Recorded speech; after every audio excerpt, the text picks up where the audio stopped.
Thank you very much for attending the official anniversary of Worldwide Slot Car Chat on Zoom. This is the 53rd episode slash chat meeting thing. A year ago today, or the other day, technically, we started this journey, me and a couple people, and then more and more people, and it became a thing. So now it's a thing. So apparently it's an important thing. I mean, as soon as Kelly started it, there was like 20 people. Admit. So I just clicked admit all. Anyways, I'm your host Greg Galb. Looks like most of the gang's all here. John, Steve, Graham, Dennis, Petrucci, Don Young, Wayne, Luff, Wayne, and more. And looks like Paul is joining us with his other account. Let me do some security meddling here. Allowed to rename. All right, now you need to open that one up fully. You because you're chatting. And I'm going to go ahead and allow share screen for now. Okay, so I didn't have anything planned initially for today's chat, but I got an email earlier today which gave me an idea for doing something special for the 1-year anniversary of the Worldwide Slot Car Chat on Zoom. We'll talk about that later because I don't want to be giving the interesting thing away right off the bat, because I'm sure we have lots of interesting things to go over and talk about. Anyways, speaking of which, does anybody have a show and tell, a new car, a new project? John, go ahead. I do actually. It's kind of related to the last show and tell, but I've done something I've never really done before. So if I could share screen here. Should be able to. Okay. Oh, lovely. Here we go. And share this. I actually have been playing around with different colors. Of resin. On the 356. So there's sort of a light blue here, yellow, blue, and red. Nice. And what's kind of interesting is, let me just continue through here so you can take a better look here from different perspectives, and you can let me know what you think of the colors. And oh, by the way, I did some fettling, and that's how the photo etch part actually casts now. It casts like a photo etch part, which is really kind of cool. So you get the nameplates. Here, I can zoom in here so you can see. So you can see it actually says Porsche 1600, Speedster, Porsche. There's the grille for the rear, the side view mirror, rear view mirror with the bar. I don't know how well that'll twist. So the kit comes with an extra rear view mirror, and then there are the two windshield wipers. But here's the yellow car, and believe it or not, that's not paint. You kind of work kind of hard to make a good mold so that it's nice and smooth. And then I was about to start painting, and I thought I got to actually take some sandpaper and rough these up before I paint them. I thought, well, what if I threw some pigment into the resin and let's see what it looks like. And that's what it looks like coming out of the mold. It looks almost like it's been painted. Looks nice. Now the good thing, oh, thank you. And the good thing is you can beat the living life out of this and it won't scratch, because the pigment is all the way through the plastic. So it doesn't add any weight, which is interesting. So I thought I'd show you guys and ask you what you thought of it, because the neat thing is you can get, and of course when I cast the bodies, I also cast the dashboards, because that's the way they were painted in the Porsche factory. The dashboard was on the car and they just sprayed everything. So I just thought I'd ask you guys what you think of this. I like them. I love it. Yeah, I love it. Especially a yellow stripe down the blue one. Very nice, yes. They're very, very bold, aren't they? The colours are very strong colours. They are, and to your point, Wayne, that's a very good point, because these are sort of as they come out of the bottle, and I tried to cut it back, and that's how I got the sort of light bluish. Yeah, well, for me, for the period that car comes from, that's probably the best of the colours. Right, yeah. Now, here's the challenge, though. Good luck trying to replicate this again, because it's really a bit tough to manage. Yeah, it's just like a wee drop, and it does a great job. So yeah, to your point, yeah, I'd like to try that with the yellow, like less yellow. I agree. Yeah, and a pale yellow. I don't know if the less red would work. You might get something that looks like lipstick, but who knows? They're very good. That looks fantastic. They really do look good. In my Look opinion, great, the less bud. paint, the better. Well, thank you. And the other cool thing too is I made metal strips that come with the kit that actually connect into the sides here, so you don't have to worry about painting the chrome. It actually just snaps in. It's even Wow. better. Yeah, and of course, the handles you have to paint, but they're already molded in, so you don't have to glue anything. So there you go. I thought I'd share that with you. Thank you very much. Awesome. Good job. Thank Thank you, you. John. Wow. All right. Who wants to follow that act? Oh, Yeah, Motion to adjourn. yeah, really. We're done I'm looking for hands. Does anybody have anything Go on, they Ed. want to share? Go ahead, Paul. Oh, colors. Yeah, that's what I'm talking about. That's different for you. It is, because it's just a blue body with decals on it. You print that on your printer? No, Oh, That's the new NSR body, right? that's the new NSR one. So, I think you showed us this last Yeah, he's been showing us the week product. without the decals, didn't you? That looks great, Paul. Ah, yes. it's come up. I'm not happy with the decals because I've got a friend to print them and it's breaking up on where you cut them. well, but yellow is a really tough color to print on a decal. Did you spray it? Did you do some kind of coating on the? Yeah, I even cut them out and then sprayed them with the lacquer again to try and seal the edges, but it's still started to, on the front, I don't know if you can see the front, it's you got an outline, see? Oh, yeah. But all the rest of them ain't too bad. Even the little lines down the side, but it's not going to be a shelf queen, it's just going to be a runner. 5-foot rule, no problem then. But No, no, that's I'm very pleased. That looks good. It does look good. So just got to finish putting it together. I've got to get a driver. I don't like the spaceman. A guy, you can see his face on that kind of car. They didn't wear full face helmets. No. No. Now, are you going to change the underachieving? Some of them were by then. Yeah, some of them were, yeah, like Mark Donahue. But are you going to change the underachieving rear view mirrors as well? I mean, the I whole don't model know. is out of proportion, right? It's an NSR. Yeah, I could do. They're only just pushed in at the moment. Find something a bit decent to stick on there. Thanks for Right, sharing. got any ideas? Yeah, does anybody else got any suggestions? Let's give What mirrors? you a list. Yeah, I got 2 new cars to show off if you like. Yeah, go ahead, Dennis. Most on 24th scale, but these are the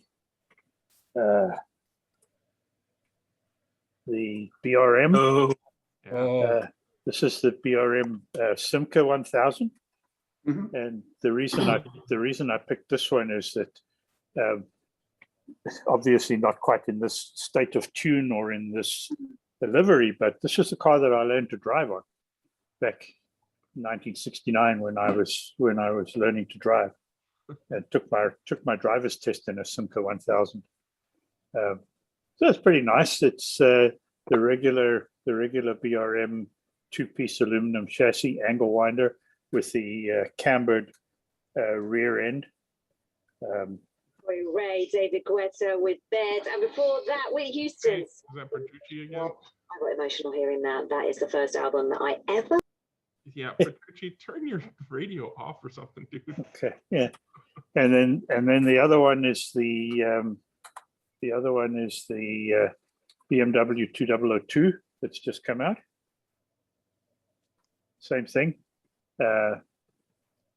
This time the camber is on the front wheels, like the Escorts and the Alpha and the Opel. So it has a straight axle at the back.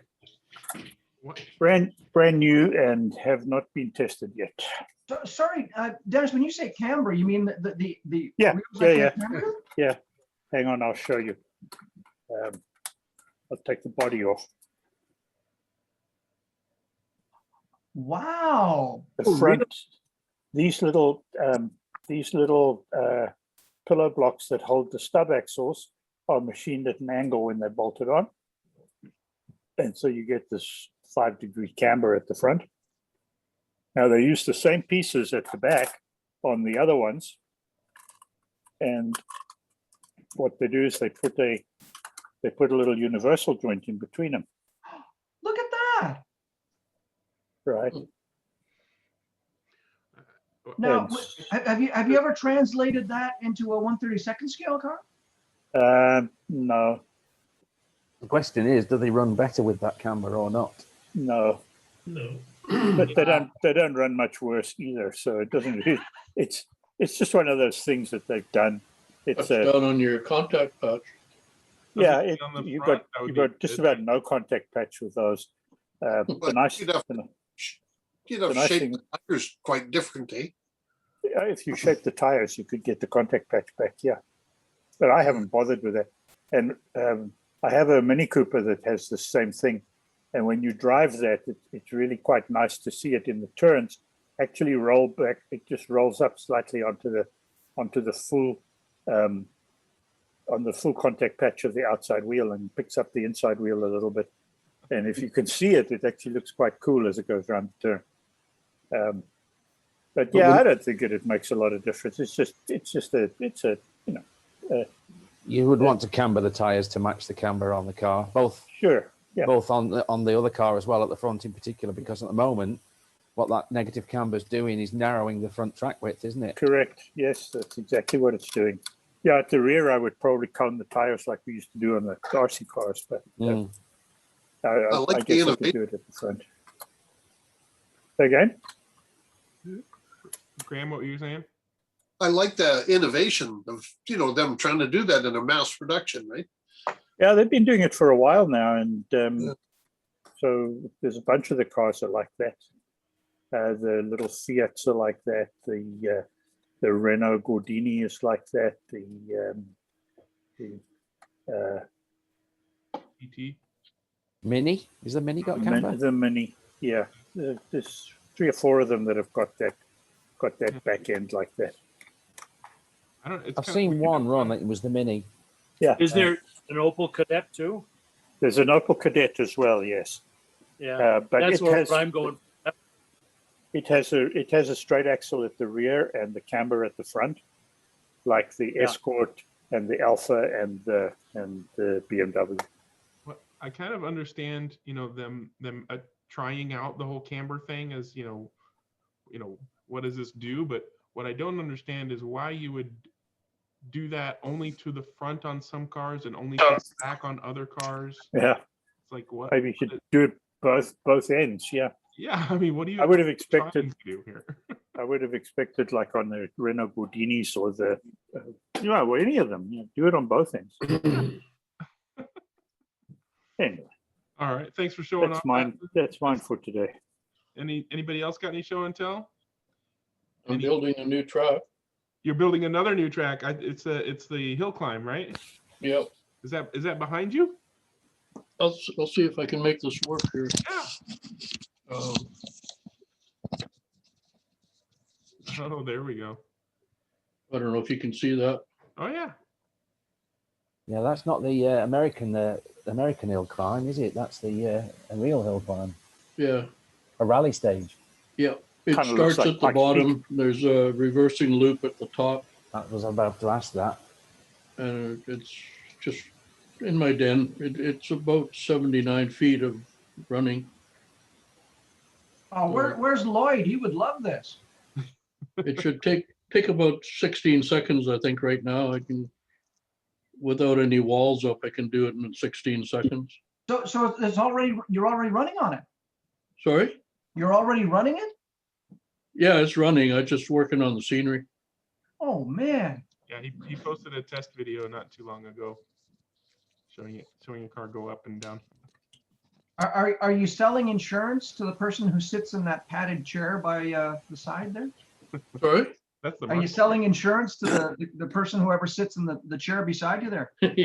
Yeah, there'll be walls, little barriers up there. Very nice. It'll be even nicer when it's done with your adept landscaping skills. I look forward to seeing that.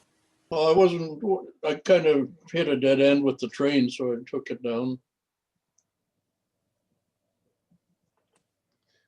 All right, thanks for Do- showing do- that, Bluff. Yep. Sorry, do you mean that literally? Did you do like a Gomez Adams kind of dead end, or just put it away?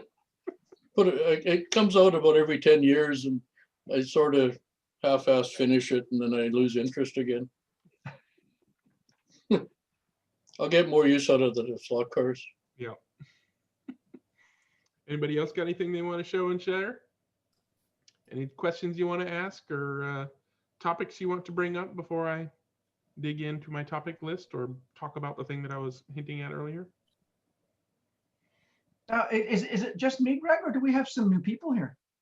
I think we do. He's been here at least once before. Has Billy been, and Vlad's been here as well? Then?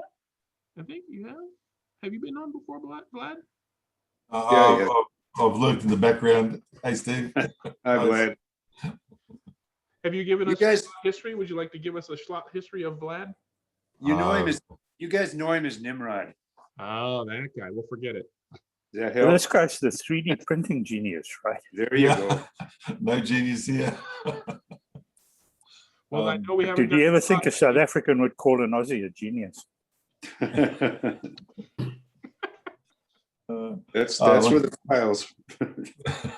A brief history. A friend of mine, his dad was absolutely fantastic with his son. He did trains, he did planes, he did racing cars, he did everything. And I saw my first figure eight with a green classic Formula One car with banked curves. I think it was a Scalextric set or something. And then another friend had a set with minis. And I think you'd spin the wheels and smoke would come out. Something like that with it. There was a track piece designed to do that, wasn't there? Yeah, there was a piece of track. Yeah, he'd put something on it and it would smoke up the wheels. No, but I got into it where back in the early 90s when my daughter was born, she was about 3 years old. I just changed the job to a job that was like an hour and a half away. And I went shopping for a present. I found an SCX set with a couple of Renault Megans in it. And I was surprised that it was SCX and not Scalextrics. I bought that for her. She loved it. We both enjoyed it for a while. And I got in contact with another guy through Trading Post here that had tons and tons of old SCX stuff. So I bought heaps off him and we played with the track for a while. And then I thought I'll look around and see if there's any slot car clubs. And luckily, where I was working, 5 minutes around the corner, there was a big slot car place called Mr. Slot Cars. And he had this whole, huge, like 3-4 tracks there and everything. And my first introduction to fly cars, the Lola T70. So I just had to have it. So I bought that and that was it, hooked ever since. And then you kept rolling down that hill. Yep, absolutely. And now, I've got a shed full of these 100-liter boxes that are just full of cars. And, You make it sound like there's something wrong with that. Yeah. Oh, well, my wife would say that, yes. Not in this group. Sorry. Nope, not here. Yeah, we have to start issuing tokens. I know what I should do.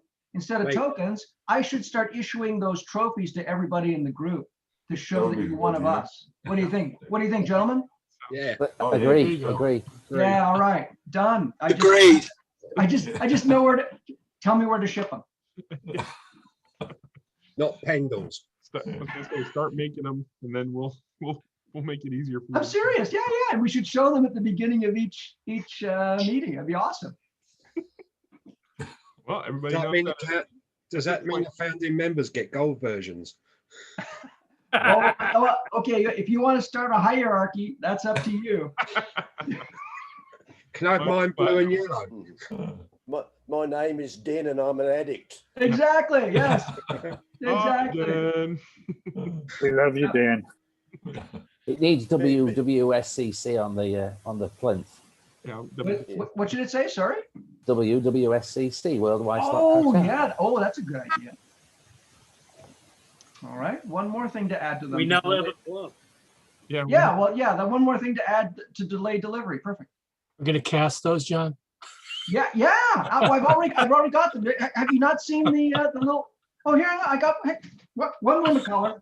Hold on.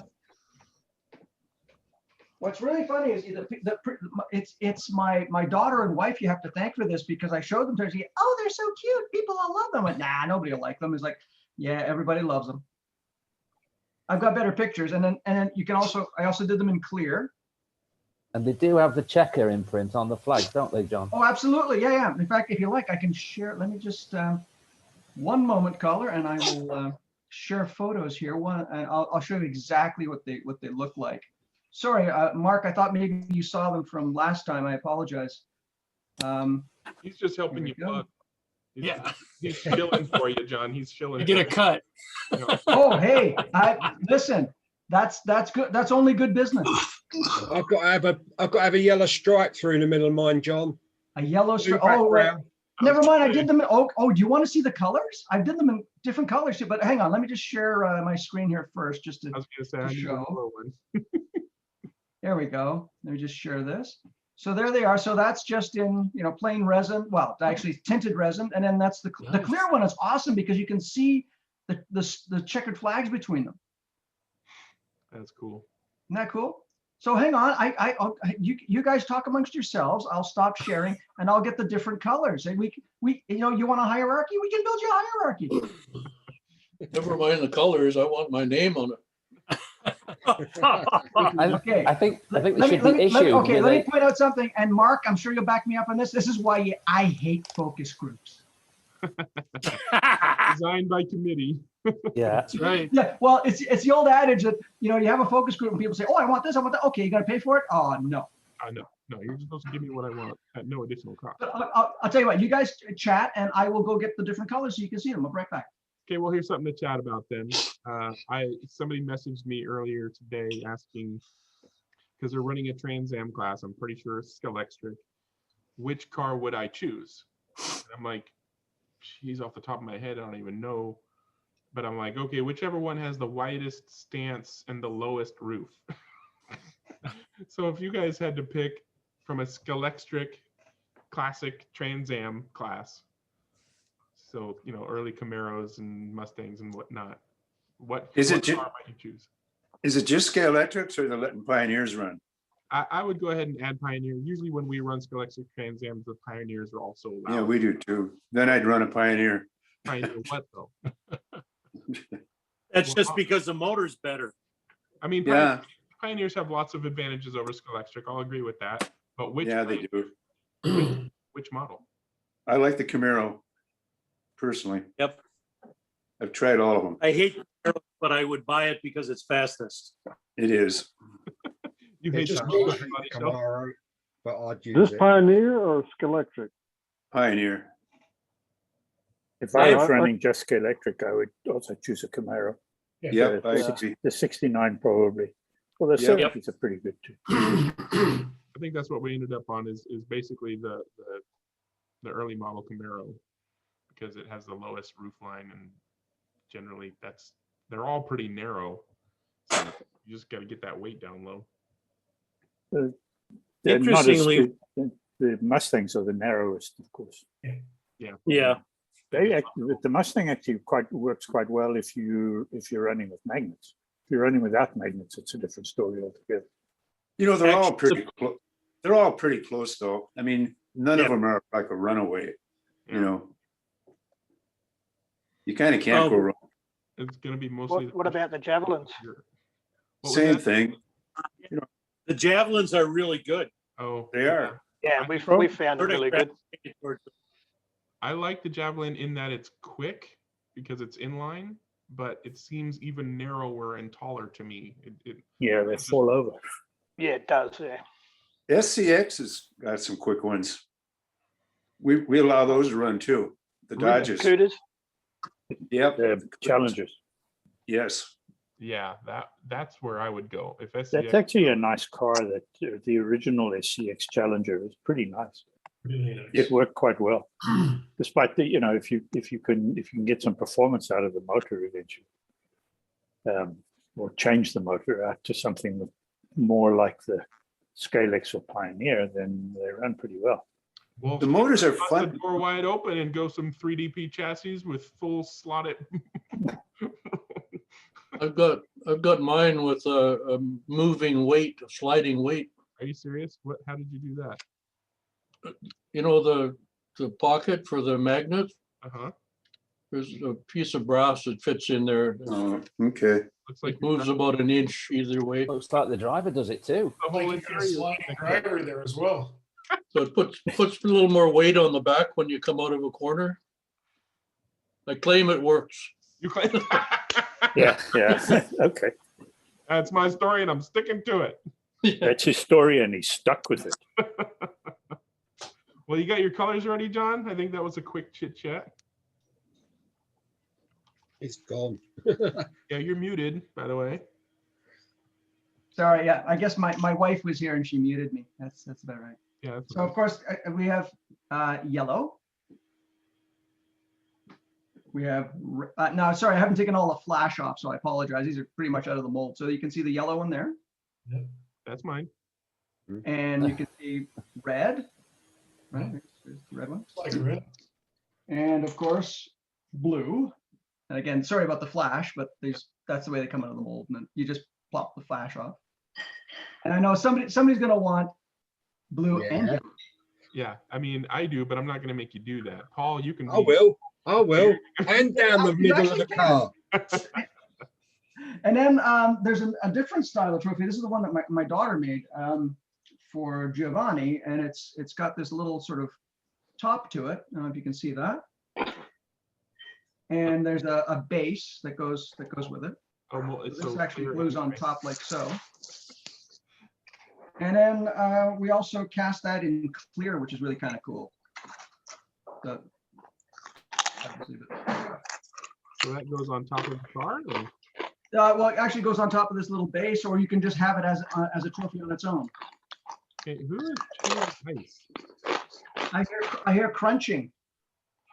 I'm just muting people because whoever's chewing ice needs to stop doing it with your mic open. Neanderthals. Not guilty. Go ahead. So can you do it with the yellow stripe down the car then, John, as well? Actually, you probably in the middle. Nah, that's a toughie because that's actually the two It's got to be done. It's got to be done. Yellow down the middle and yellow down the middle of the car. I'll have to paint it if that's okay. No, issue them plain for us to decorate and make that a Yeah, challenge. sure. I was going to say, if you want it just in plain gray resin and you guys can decorate away, or which is even more fun, in clear, then you can really have some fun. I'd spray it blue and yellow. There you go. So that's, yeah. So, okay. No, seriously, I as long as you're part of our worldwide slot car chat, that'll be a proof of your membership. What do you say, folks? Remind everybody what your email address is, John. Okay, it is KIT9161@rogers.com. And if you order today, oh wait, there's more. There's more. I'll throw in the little first place one. There you go. Just for gits and shiggles. What do you say, folks? I'm screwed because my phone's dead. Uh-oh. That's okay. We can put that. I can put it in the chat. I'll put it in the chat for everybody. Okay. Yes, please. Yeah. But only for the first 77 callers. Exactly. To come up with John, you've already got my email address. Put me down. You might get random. I do have it. Yeah, that's right. Yep, I do. All right. Random people emailing you saying, yeah, I want one of those trophies too. And you're like, who are you? Oh, okay. Yeah. Well, you have to. Yeah. You have to have basically, the I guess coupon word. Anyone want? Let's see. What's a good coupon? Oh, coupon word. How about slot car racing? That's not obvious. Racing. Type that, and it has to be in the email. How about that? For a coupon word, you might as well just use coupon. What's that, sorry? I'm saying that there are hundreds of people who watch these videos who don't attend the chat. Oh, then you're out. Okay, you got to Sorry, be. you got to attend. No, you have to actually you have to be a participant. Sorry. Thank you. Wanted to clarify that. Must have Absolutely, you come have to be a with participant and proof of participation, There you go. with a Show me- URL or Show some me, sort of. show me your face in a video at some point in the recent past. Right. Show us the Hollywood Squares image here that we go. all have. Exactly. Yeah, great. I'm Paul Lind. Wonderful. I'm Teresa. Yeah. I didn't notice. I didn't recognize your name. Yeah. Mike, I've killed everything. I broke the laptop. I broke my phone. Stop it. Was it? Well, so is this your other hobby? Yeah. So you're basically the dawn of digital death. Yeah. Very good. Yeah, it's very. Yeah. I've got a motto. If it don't work, hit it with a big hammer. If it don't work, put it on the side and borrow some from someone else. You haven't broken your printer as well, have you? No, it's not working. I haven't even powered it up. It's just sat as Oh something dear. that's looking pretty, You covered haven't in. had to break it yet. Yeah. Well. Here's the really suspicious part. All of your slot cars still work. Yeah. Until he runs them. All right, on to another topic. Does anybody have?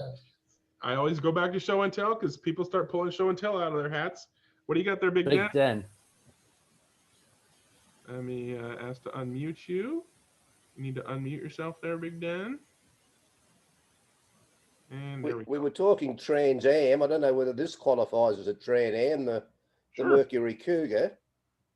Is that 132nd?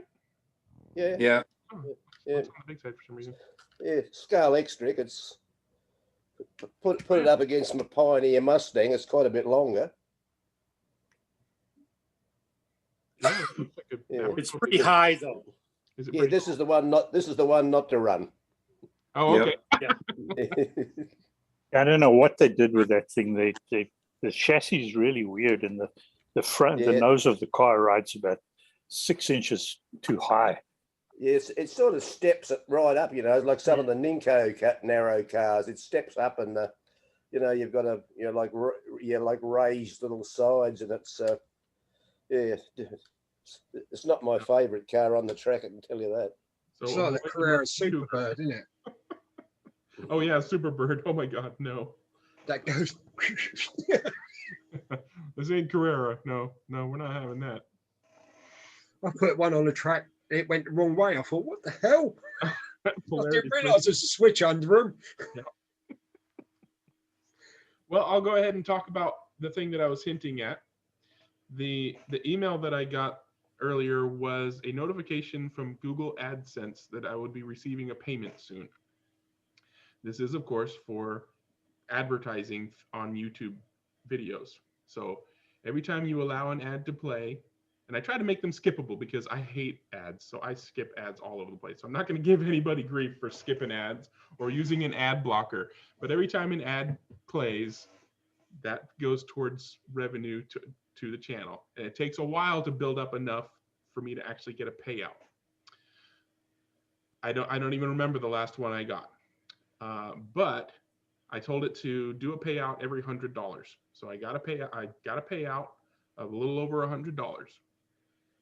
So I'm not in this for the money. So what I'm going to do is have a contest for everybody who watches these videos is eligible. You don't have to be a participant if you just watch the videos.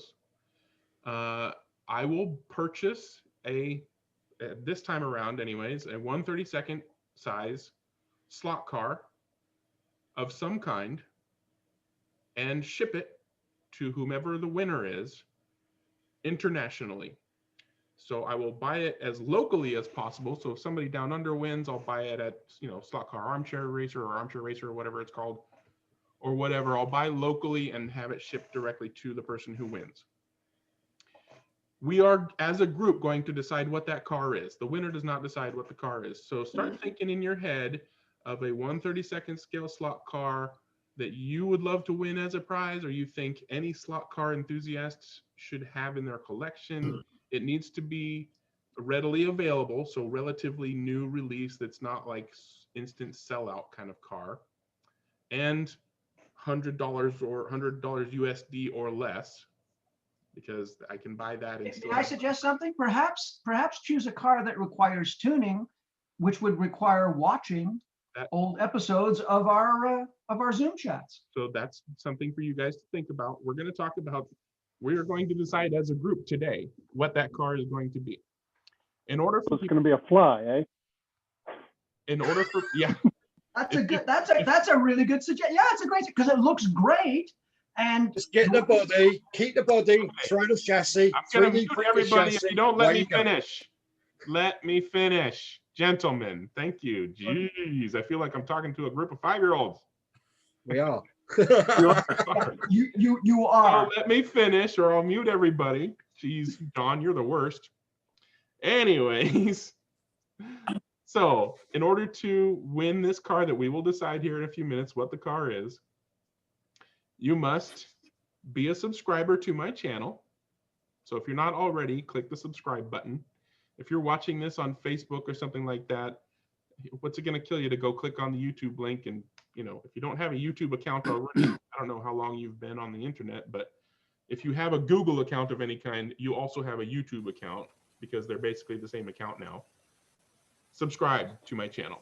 The other thing is that you must leave a comment on this video. After this video goes live, you put a comment on this video on YouTube, not on Facebook or on the forums or whatever, on the YouTube video itself, in the YouTube comments. A comment of some sort, including the keyword and or phrase, which we will also collectively determine later on in this video. Today is. So you must not, so you're going to have to keep watching this video to find out how to actually fully qualify for this prize. The cutoff for the commentary is 1 hour before next week's video. So 10 a.m. Pacific Standard Time, April 28th.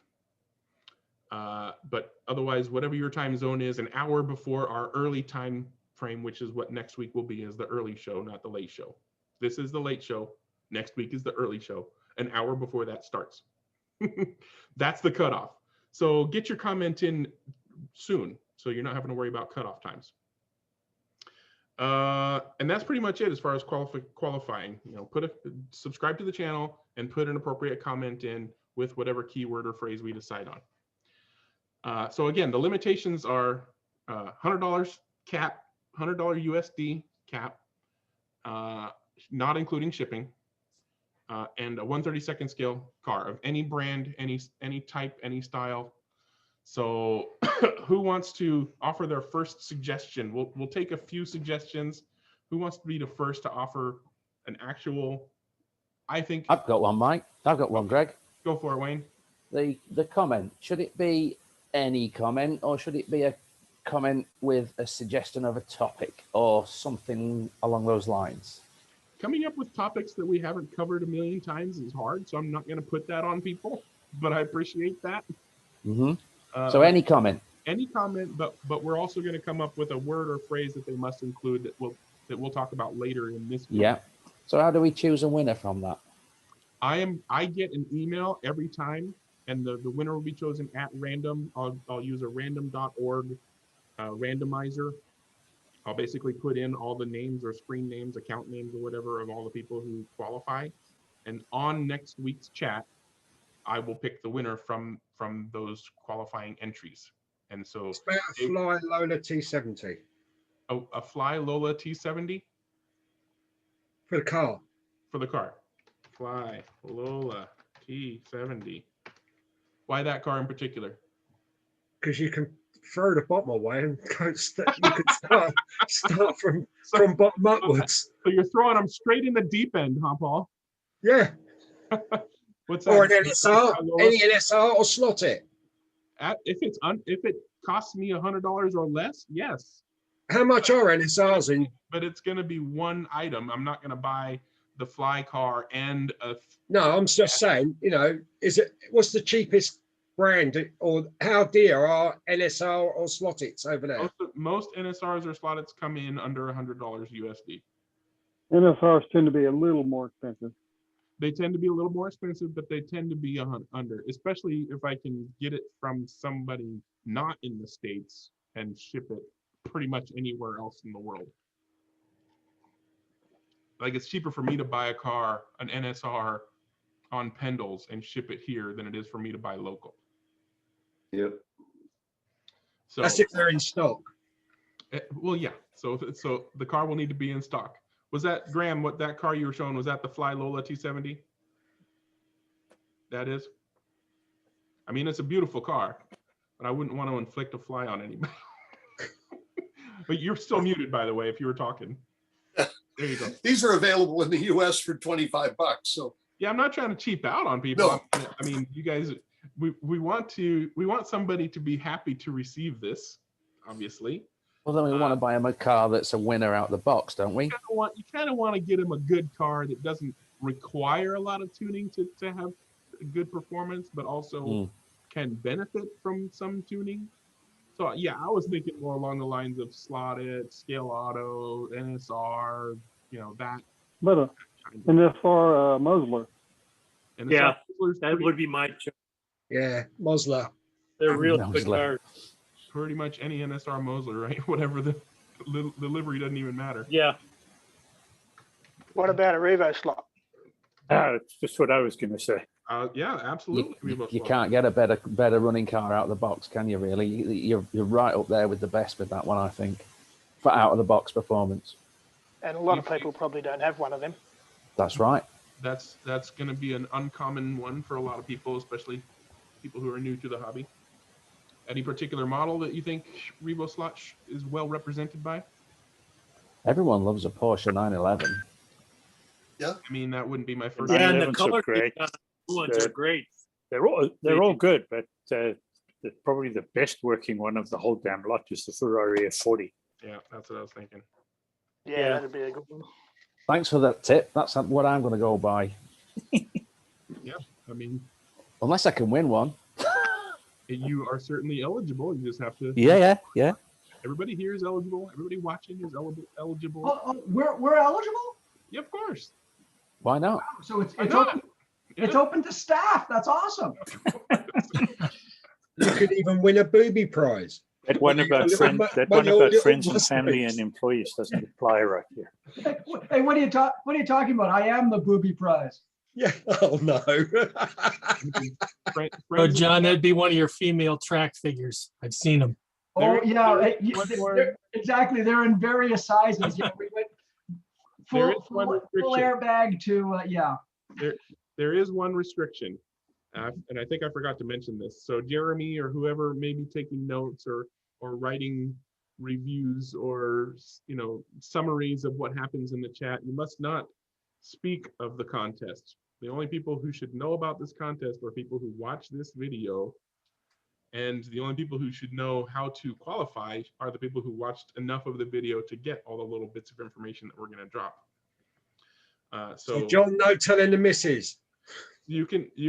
But see, they, as a qualification, they would have to have a unique YouTube account that they would subscribe to the channel with and comment on the video with. So you can tell your friends and family all you want. Just don't. I'm covered.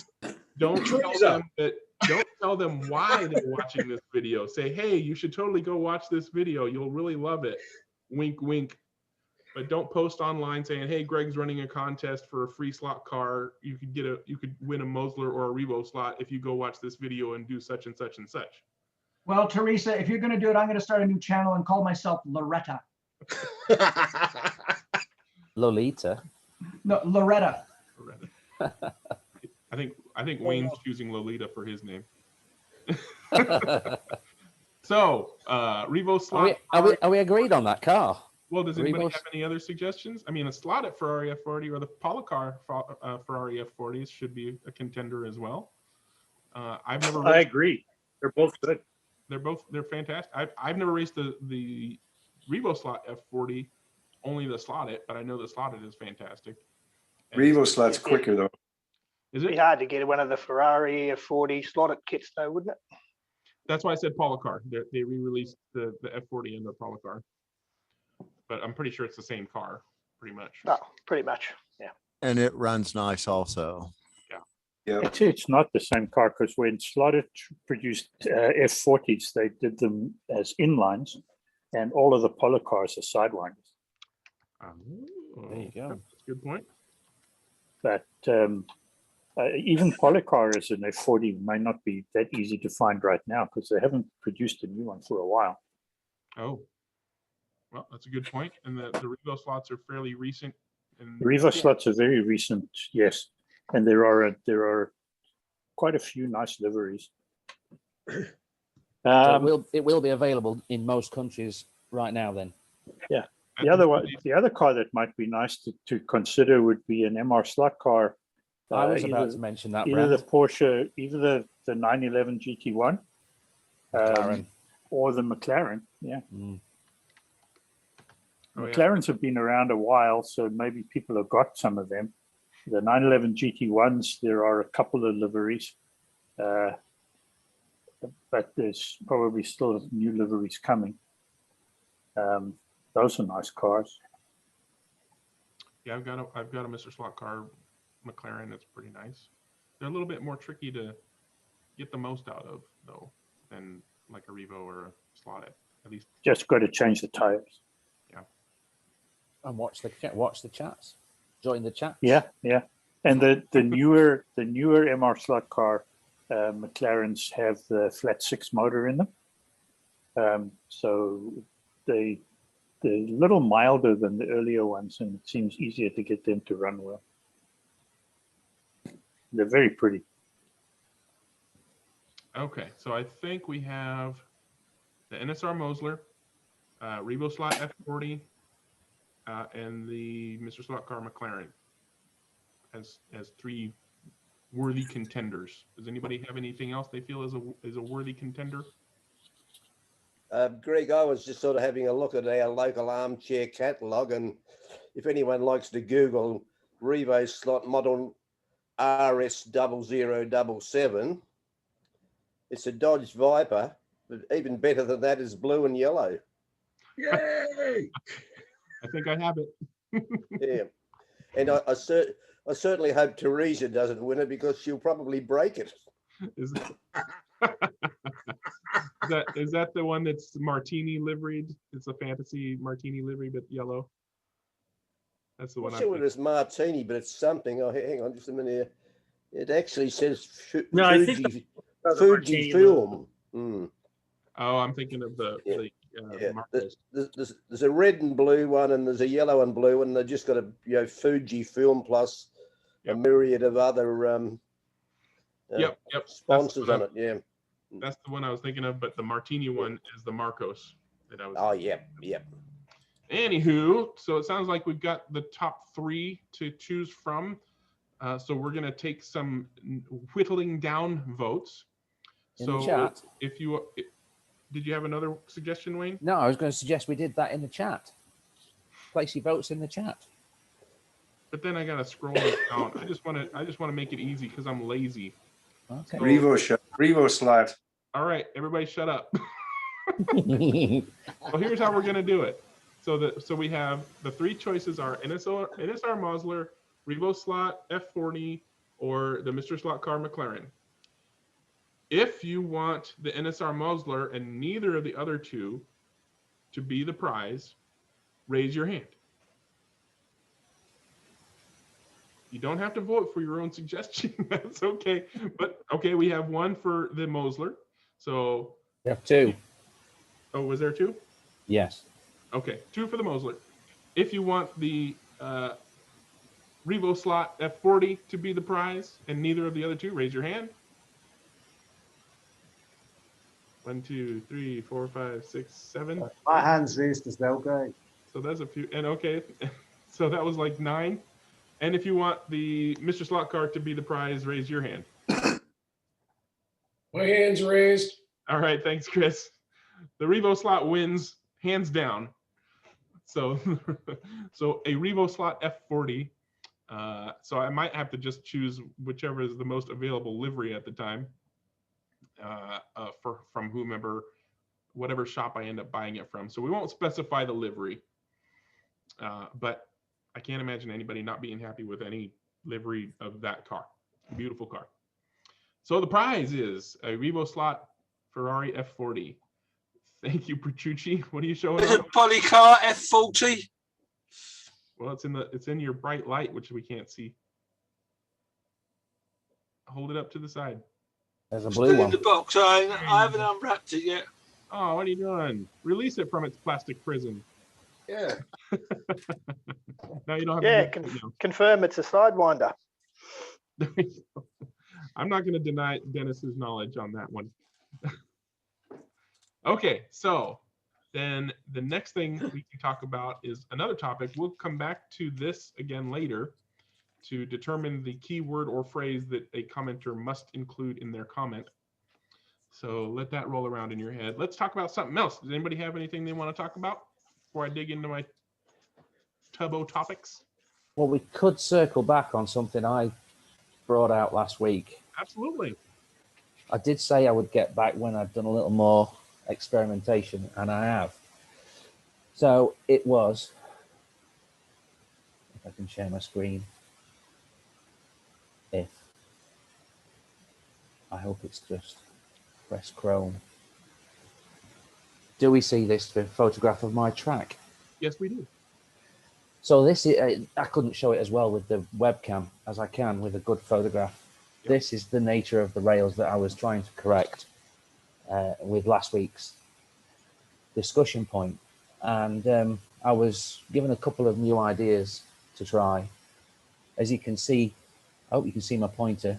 The male pin is absolutely fine. It's just that the rails have lost all that nickel plated shine finish, and they're covered in this black, I'm going to call it residue or tarnish, which is either going to pick up in the braid, or I'm pretty convinced it's going to affect the conductivity. Definitely affects the smoothness, because when I run my finger across this, it's slightly rougher than I feel than a new track piece is. So I was told to try silver foil and water. This one was Big Den's suggestion. So in the case of this particular track piece, we're going to focus all our efforts on this inside lane. And so I used some silver foil and water, and I was unfortunately a bit disappointed with the results. I'm going to ask you, can you see that the rails have changed very slightly? It's not a great focus. There's a little bit of blackness on the foil, but I'm going to call that a fail. Didn't really work.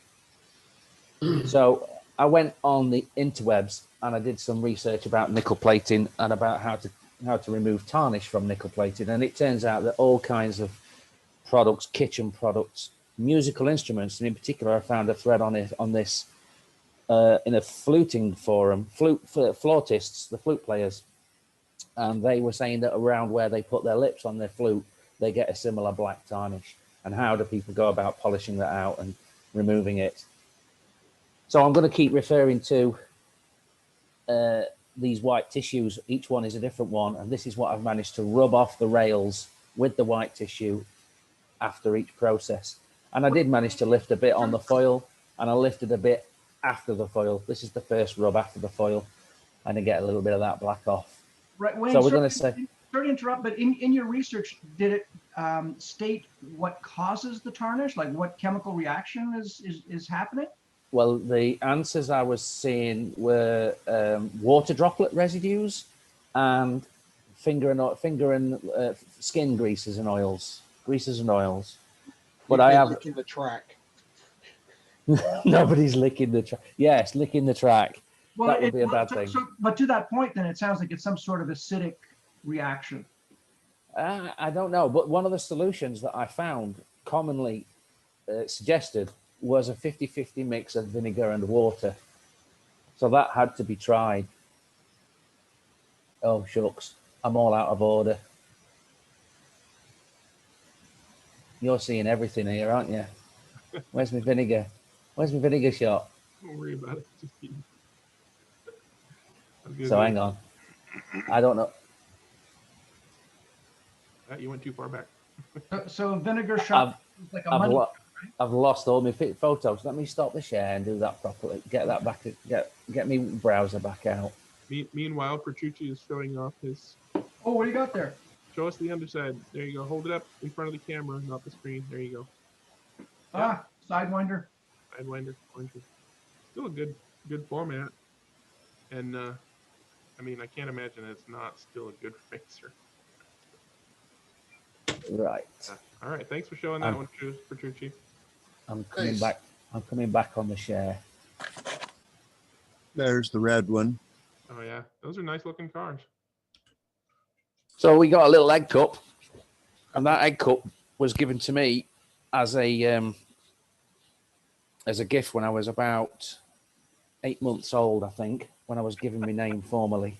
That cup is. You've got one years. too. I got one like that. It's somewhere. That egg cup has got my name engraved in the side, and it's 50 years old, and I still use it, and it's not tarnished. So it's probably probably not nickel plated. Hold on, that's because you use it for scotch. Yeah. Looks like it. Or vinegar. No, I eat eggs from it, surprisingly enough. So there we go. Bit of vinegar coming out, 50-50 mix, just about 5 milliliters of each. And we dab that on the...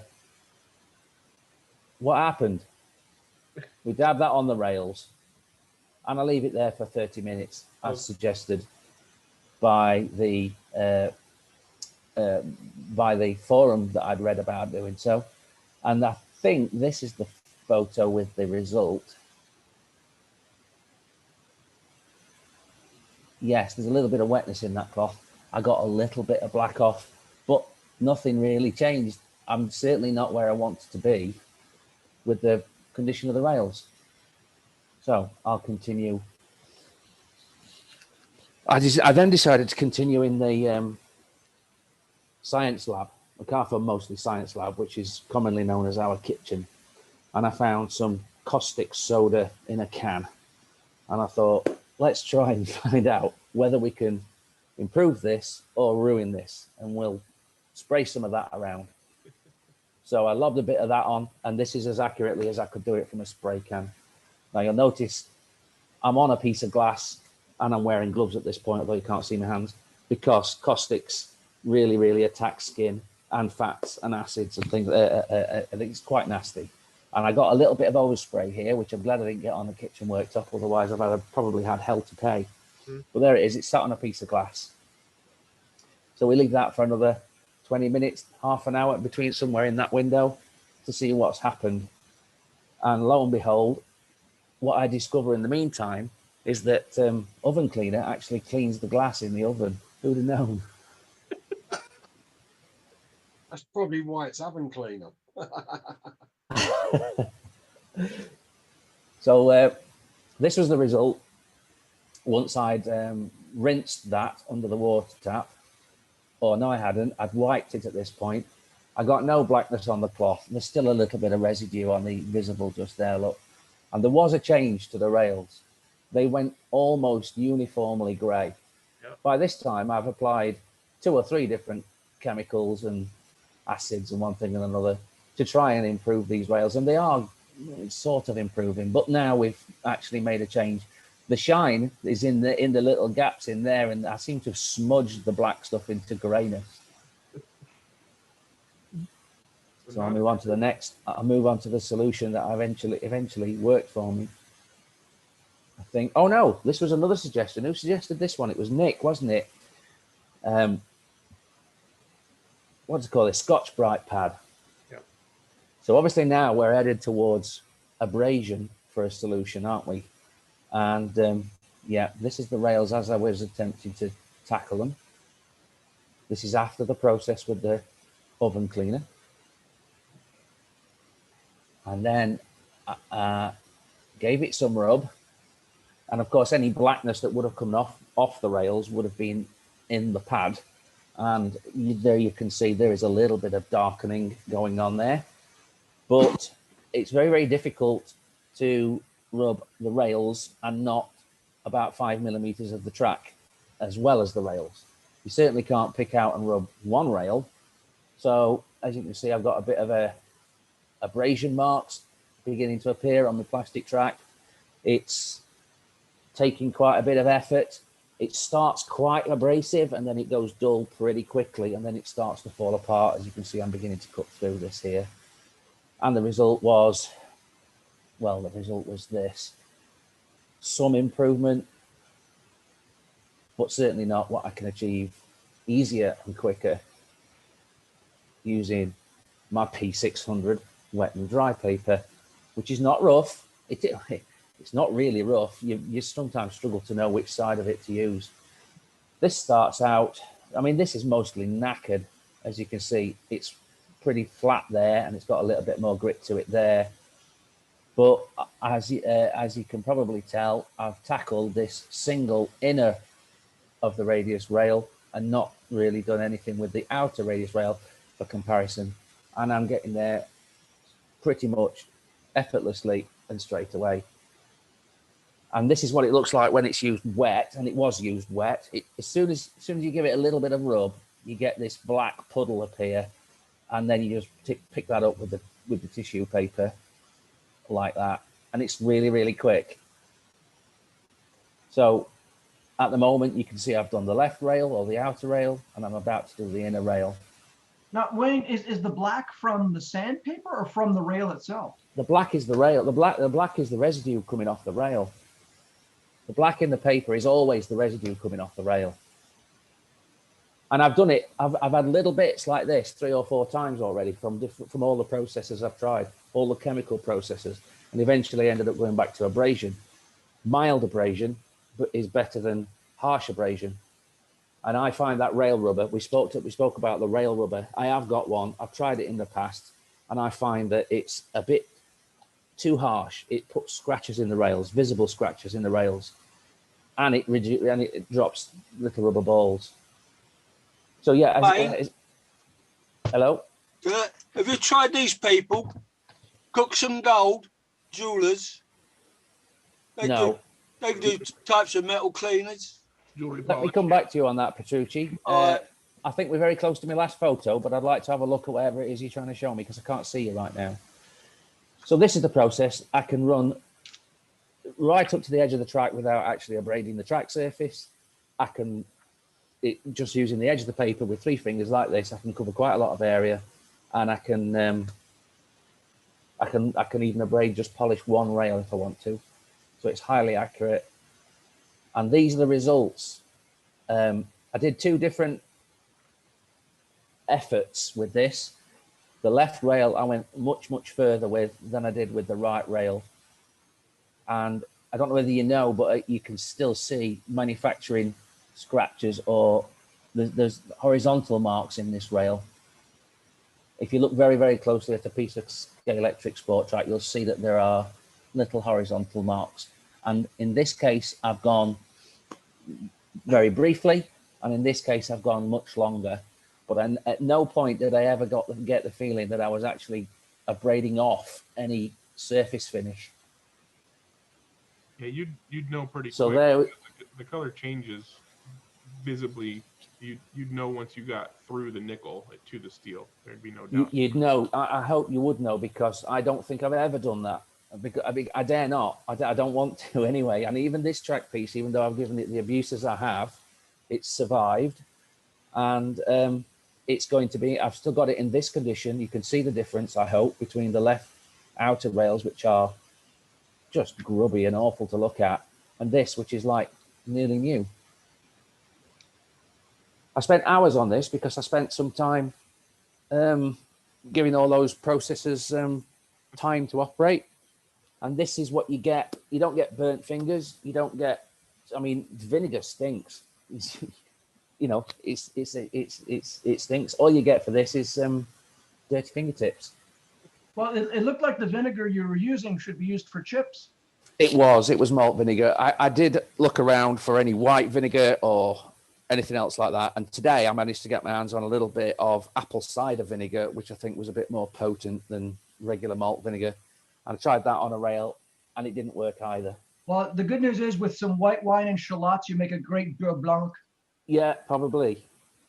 So just to close out then, the Scalextric Sport Track restoration, if you want to go down the route of abrasion, then I think the best abrasives for the job are very mild wet and dry papers, used wet, used gently, and used when the paper gets partially knackered. Then what you do is you check these male pins for vertical movement, horizontal shaking, wobbliness, any movement, any motion. And this is one photograph I've taken with this pin pushed down, and the next photograph is the same pin pushed up. So that's a wobbly pin, and I'm about to show you what we do to prevent that or to improve that and stop it from happening in future. This is just a photograph I took of the date code. So this piece of track was made in September 2002, so on the underside. And when you flip the track over, you'll find these pins are trapped by these tags. And what's happening when the pin's getting loose is these tags are either not folded down enough in the factory, in the manufacturing process, or they've become loose through assembly and disassembly of your circuits. So what we're going to do with those two tabs, the correct tool for the job is this flat blade screwdriver that I used to use to tune my RC car carburetors. But that's about 3 millimeters wide. And the way we're going to use it is by applying a pressure in a sort of an angle. You can see there's a slight angle to the screwdriver. It's just going to help to bend that tang over. So I'm going to do that to both tabs. And this one, because it's got the male pin in it, only does it a little bit. But this one has bent all the way over. It's bent over much, much more. What you're looking at there is the edge of the female part of the rail. That is the underside of the top of the rail. And that's the tab, which is now folded all the way over the plastic that's underneath it. Then what you do is you take the same screwdriver and you apply it between the rails in this position. Now you can see that the male pin has taken its home position. And we apply this slight leftward force on the right-hand side of the female receptacle there, thus tightening up the hole. And then the next male pin that comes along to engage with that will get a good electrical contact. And that's the final result. And I hope that helps anyone that wishes to go down the route of restoring Scalextric Sport Track. In the crimping method, what you just, So then I went for a sandwich. I decided I was going to have a sandwich after all of that. What you just showed with the tabs is what we call, or what I call, crimping the rails, crimping those tabs down to make the connections secure. That one, yeah. Yeah, and with the screwdriver and pushing the tabs down and everything, because as soon as a piece of sport, I mean, some new track comes with loose tabs, but as soon Mine as has. I've got some new track on the floor up there now, and the assembly quality is inferior. I think I said this last week. All of the pins were jangling in that new track. Yeah. So I mean, sorry, I interrupted. If you want your Scalextric Sport Track to be of good continuity, the first thing you do before you lay it down for any period of time is go through every single one of those and push down the tabs of both rails on both ends of every single piece of track. And then you can almost get by with no power taps for a little while. That's right. Unless your track actually moves around as you drive a car on it, as in it's laid on a polished wooden floor or a tile floor, then in which case, you know, those are all going to start to work apart and work the gaps open in the track. If you're laying on a commercial carpet, like some people put on a commercial carpet on a tabletop, and the track won't move around, then you can get away without power taps for quite a while. Unless it's in an environment that goes very hot in the summer and very cold in the winter, because that's the other thing, isn't it? Expansion, yeah. Expansion and contraction and expansion and contraction. But yeah, some of the tracks in my both the clubs actually don't have any power taps, or maybe one power tap, even for very large analog tracks. And every time it's like, okay, you know, you're gonna need to do some repair work, buddy, but I guess we're all having to deal with it.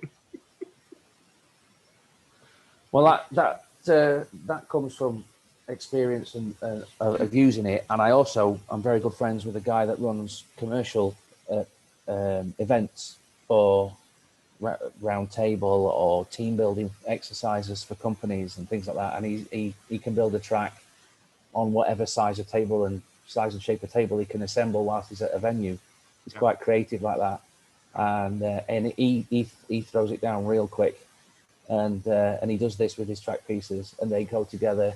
I'm going to say dozens and dozens of times every year, and his track is perfectly good, even though it gets used as much as it does. It's survived quite well.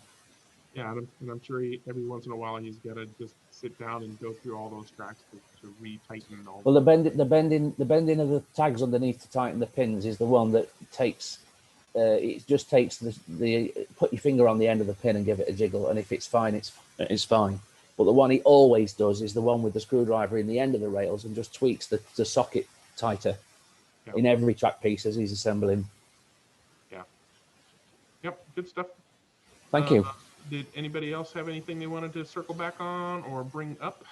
I will say that if anybody can come up with an alternative, because I've been told many, many times, stay away from abrasion, but we always end up back there. Well, and if anybody can come up with a nice chemical way, yeah, I'm perfectly willing to give it a go. These people they've got polishing compounds for stainless steel, platinum, aluminium. Are you holding What are they called, Petrucci? Cookson Gold. Hold it in front of the camera, not the screen. I'm going to write that in the chat. Cookson Gold. Yeah, they're online. I mean, honestly, you can get mildly abrasive jewelry cleaner of many kinds that would do. Yeah, they do everything. Yeah, it's basically the same as your 600 grit paper. It's a very mild abrasive stovetop cleaner. You know, the stuff when you got a glass stovetop, not a gas, but a glass range. That's basically just a mild polish. You know, they got it for gold, aluminium, silver, platinum, brass, stainless steel. You know, there's a million and one different metal polish chemicals that do both mild and their warehouse is in Birmingham. Mild abrasion or chemical. Like Brasso will have some of the chemicals because brass is a pretty simple metal that they understand, you know. But yeah, you know, I'm still curious. I know that one of your priorities was to make the rail shiny and smooth. I don't give a hoot about whether the rail is shiny and smooth. All I care about is conductivity between the rail. And so do I. And I can't help but thinking that the conductivity will be better because I've got a clean metal surface rather than a surface with a tarnish on it. Sure, that's logical and perfectly. I'm also thinking about hoping to try and improve the longevity and cleanliness of braid that runs on there, because I can only imagine that the abrasion of braid running around the track will eventually begin to pick that black stuff up, and to get it all off the whole track would take forever running cars and cost a lot in braids. Sure, but you're assuming that tarnish is not conductive. I never made any comment either way on that subject. All I know is that even you've said to me that you can throw a car down and have a car that stutters until you get your rails clean, and then you put your inox on and you don't suffer that problem anymore. No, well, I've built circuits. I've been building circuits the first time I got that stuff out of my mother-in-law's attic and laid some of it in my attic was 18 months ago now, and that's been there used and unused for months on end as well.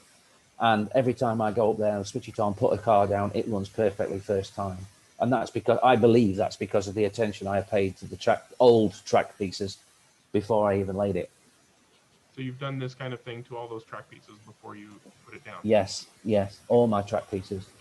So I'm curious if you have any more track pieces that you have not done this process to. I do, yes. Enough to make an oval of fully tarnished track pieces. I apart from the power straight, I can probably test that. Okay, so don't do any of your work on that to enough pieces to make an oval out of. Drive a car around it and it should perform terribly. Then wipe the rails down with inox. Don't try to polish them. Don't try to don't try to get rid of the tarnish. Just do the inox treatment on the rails and see what kind of improvement. I expect to be an improvement. Whether it's an improvement to match your wonderfully polished rails, I'm not going to suppose. Well, I wouldn't call them wonderfully polished because they're not as shiny as new track. I mean, a P600 wet and dry doesn't get them polished. It just gets that black muck off and gets them finger smooth. It looks pretty good in the pictures. Oh, thank you. Well, it's pretty good in person, but it's not as good as new track. But you're saying you're saying that after you've done all that work, that they run pretty much as good as new track. Oh, absolutely, yeah. I'm very pleased with the results in terms of, because we all love to pay attention to the cars, and it's also worthwhile paying attention to the thing that we're going to race them on, isn't it? I mean, most wooden tracks. Don't get me wrong, Wayne. I'm not telling you not to do this, but the reason I'm asking if you can do this inox test is because I have never had track as tarnished as what you're showing. That's right. I guessed that when we discussed it last week. Yeah. Well, that's why the photograph shows just how black it's gone. It was quite severe, wasn't it? Yeah, which is why I'm curious if just inox, no elbow grease whatsoever, just putting that on and running. Well, I've got a multimeter. I can throw a multimeter at it and see what it's got. It's multimeter nonsense. No multimeters. Cars and controllers, electricity, and inox. That's it. Don't make it more complicated than it needs to be for crying. Nice say. Well, guys, with your multimeters. I'm sure you could get some. He's no longer Mr. Flippant. He's Mr. Empirical now. No, I'm very. I'm very flippant. He wants subjective results, not factual ones. I always put a little drop on the braids and run the car around. Yeah. I've got a few straights left and a few pieces that I haven't paid any attention to because I didn't want to build them into my layout. So I can build a surrogate one and find out just whether or not that blackness is bad. I'm genuinely curious because every time somebody shows off track that's super bad tarnish, they want to do what you did and get rid of all the tarnish. And I know that inox on some just regular old, track's been sitting around a while unused works fantastically. But I don't know how effective it is at straight up garbage track like what you're talking about. Most people would just chuck that in the garbage.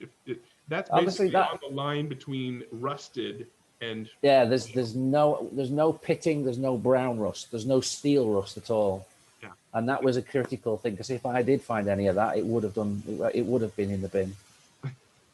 The track's perfectly flat. And when I bought it, I bought it secondhand, and I had it in my hands, and I was lifting it up and looking at it, and none of it was bent. And I thought, it was fine at the time. It's only gone that way because I've kept it in an attic in a cardboard box for as long as I have. Yeah, so I'll be curious. I look forward to your okay, if possible.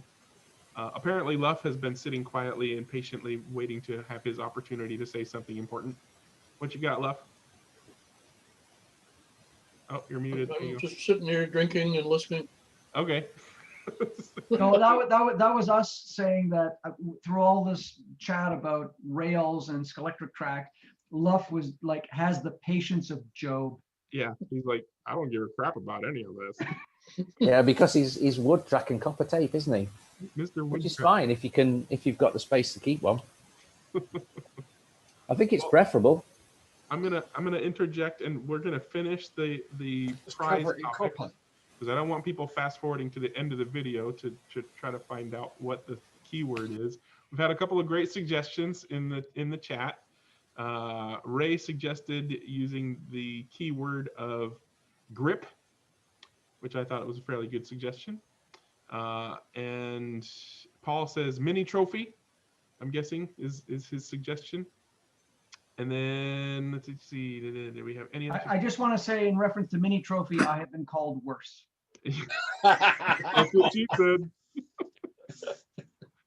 Does anybody have any other suggestions? I kind of like the grip suggestion. Is everybody okay with that? Grip. Yeah. All right. Yeah, I'm okay with that. So the key word that a person who wants to enter this free slot car contest is grip.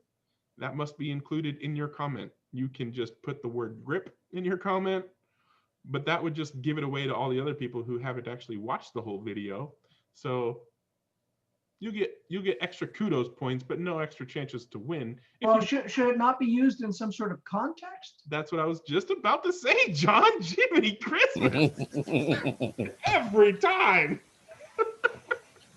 I was just gonna say, I'm not gonna. Paul's mini trophy has grip. I'm not. In a true partnership, this would be me setting you up. Yeah. John's your Ed McMahon. You got to set me up before I start the thing. Yes. That's You are correct, sir. Setups are not interruptions. Maybe Anyway, you need to use that. You need to use that mute button more. I'm about often. ready to hit it. Anyway, so the commenter must use the word grip, preferably in some kind of context of a comment, because if you just go putting the word grip in there, everybody's going to be like, oh, if I put the word grip in there, then I'm going to be, I mean, technically that's true, but that's no fun. You get extra kudos points for being a cool, slick, smart dude by working the word into an actual comment or question or whatever. If you post a comment and it's got the word grip in there and you subscribe to my channel, you will be entered to win the Revo slot Ferrari F40, which we will determine next week randomly during the show. You do not need to be in attendance. And the way to market this is Ferrari giveaway. Yeah, everybody should know. Don't talk about the giveaway. John. It's only for viewers. All right. John is going to be kicked out of the chat here momentarily. Ostracized. All those in favor, say aye. All in favor of kicking John out.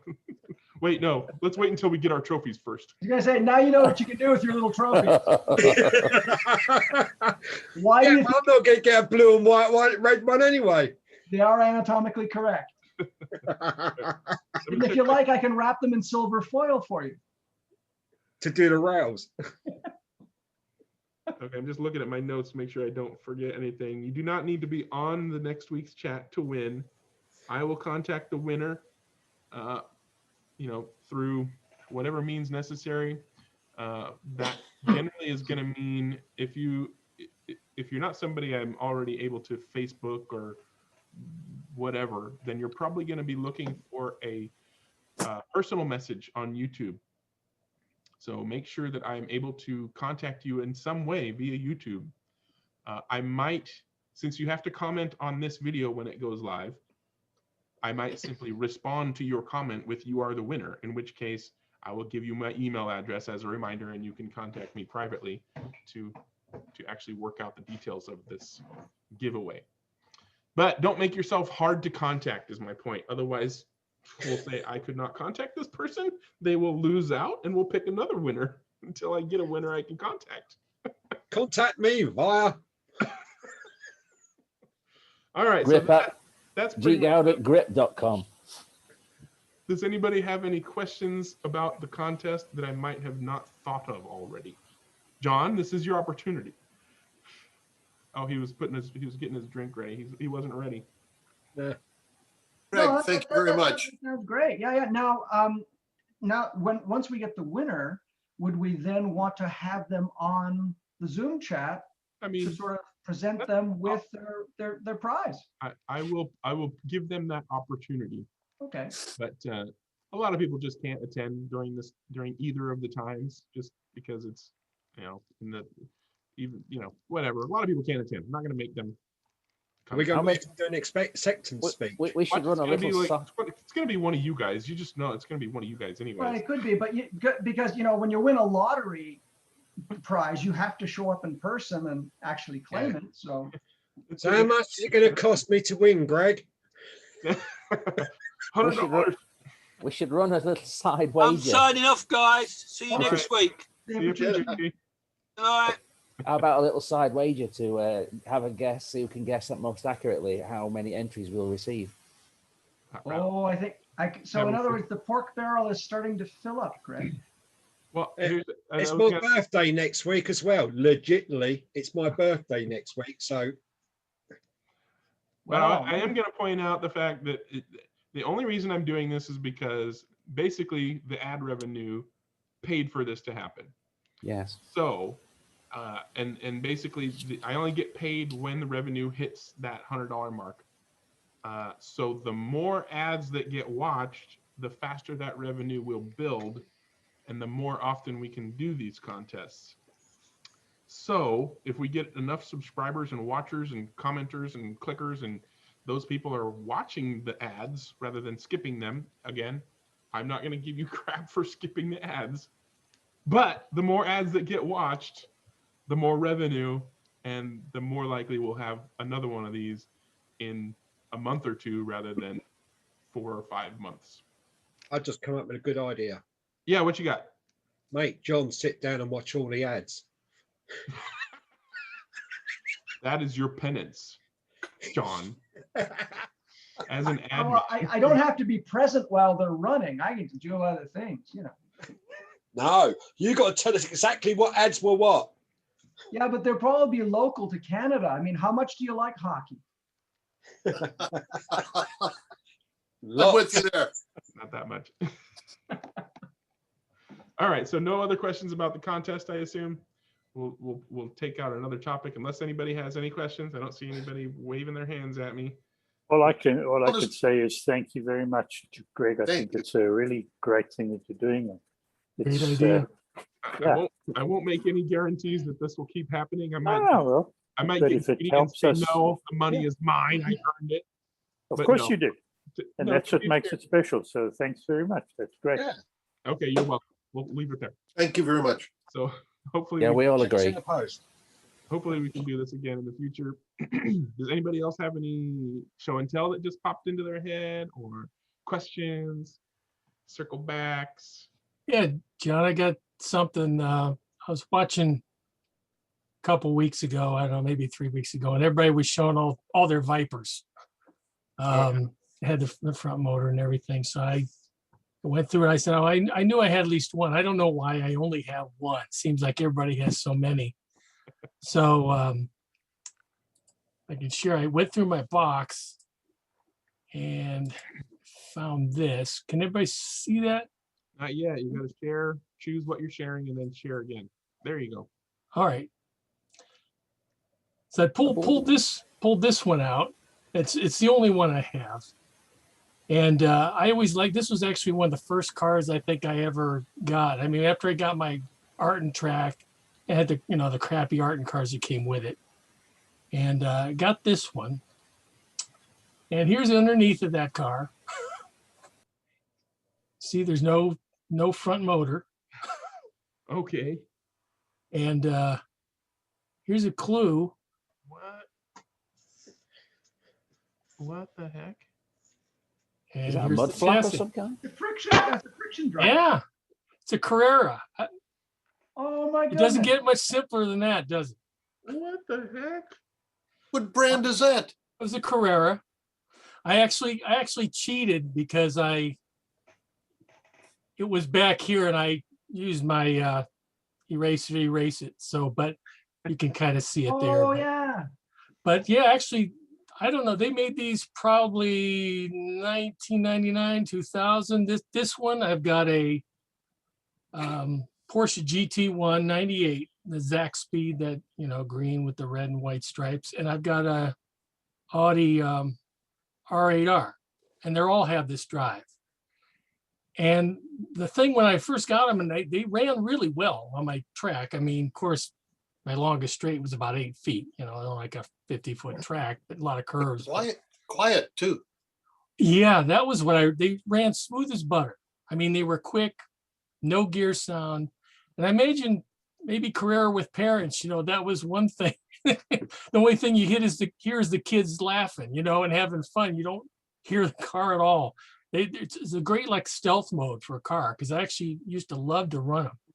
But yeah, I took it out, and these are. I mean, actually, I'm assuming that's what these springs are, maybe to put some tension on the motor, make sure it maintains contact. I was about to mention those. That's exactly what they look like they are. They must be. Yeah, They must as be. it wears out. Because when I pulled it, I thought, gee, I wonder after, because it's almost 20 years old anyway, that the idler wheel would like lose contact with the shrink a little bit, maybe lose contact with the.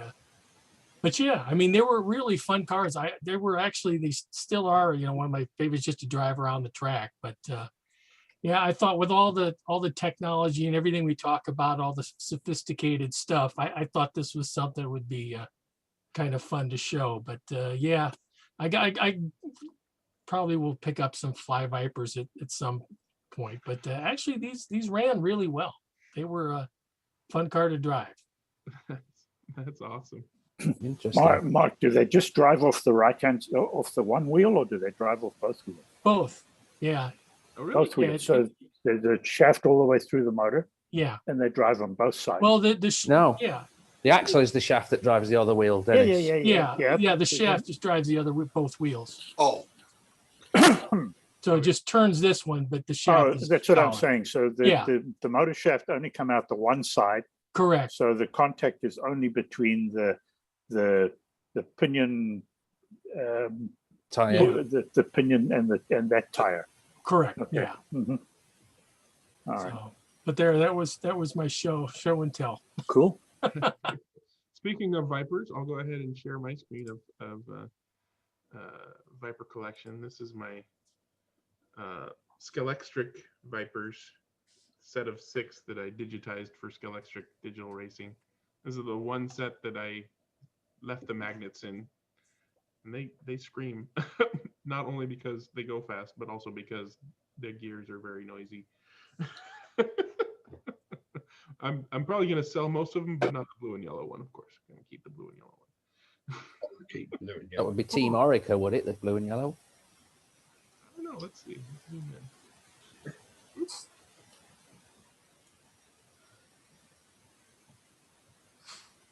Actually, not Wayne. I don't think that Orica ever ran the later Viper like this.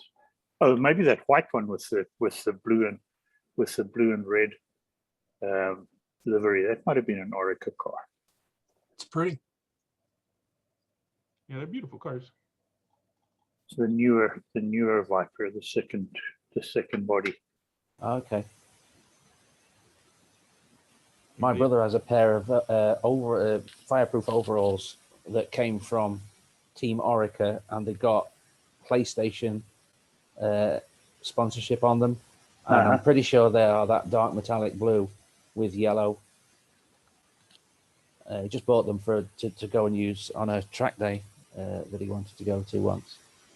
And he just picked them up for like £50, I think, somewhere. But they were Nomex proper race overalls, but they were from that period and from that team. Cool. If he is going to wear them, you might also need, if they're a pro set, you might need the proper Nomex underwear to go with it. Oh, it depends on the event as to what you need to wear. Yeah, and I don't think he needed to wear anything. He just wanted to. Okay. Yeah. Well, if you want to. Track days, I think the only things mandatory on a normal track day are helmet around here. Yeah. Racing naked with the helmet on? What? No. Basically, yeah. Shorts. All of a sudden, you're Fangio, short sleeve shirt. And, yeah. Well, they did it in the 50s. It was safe then, wasn't it? So that metallic blue and yellow one is the Bobby Archer Speed Challenge one. Good research. It's a American car. It didn't run overseas. Okay.